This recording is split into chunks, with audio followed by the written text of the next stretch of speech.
Some words about the Cluniac order and its influence on art. The origins of Cluniac order lie in Carolingian reforms, due to which monks became more involved in the church educational and liturgical life. And in 910, a group of monks was granted a charter by Duke William of Aquitaine, a charter to establish a monastery at Cluny. And later, this charter was this charter served as a basis for exemption from diocesan jurisdiction.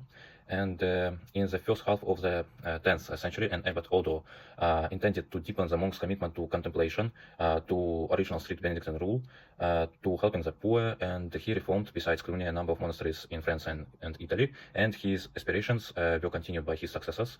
So the grants of lands to Cluny and the Cluny's agrarian holdings increased substantially under abbots Aymar and Majolus and Odilo and politically influential abbot Hugh. And so by the beginning of the 12th century, the network of Cluny covered monasteries in modern-day France, Italy, Spain, England, Scotland, Germany, and etc. And these monasteries were annexed to Cluny in various degrees of dependency. And a series of papal privileges freed Cluny from any authority except the Pope, and both the Cluny and the Cluny Abbey and the papacy benefited from each other's support.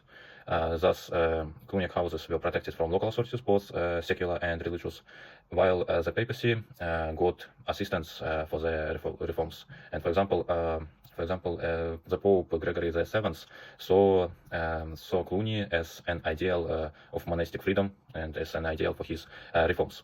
And also, during the investiture controversy, Cluny did not oppose papal initiatives, and so that helped the Pope even without choosing a side explicitly.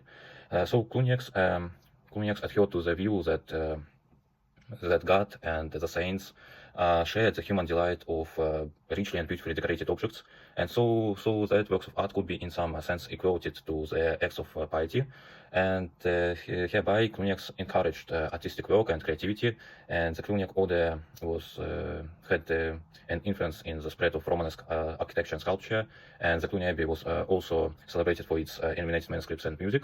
However, there were monks who were appalled by such attraction to luxury of the Cluniac order, and since among the founding principles of monasticism was the rejection of worldly pleasures, and these monks were Cistercians who rejected in particular figural sculptures as they were viewed as distractions from the monks' true devotions.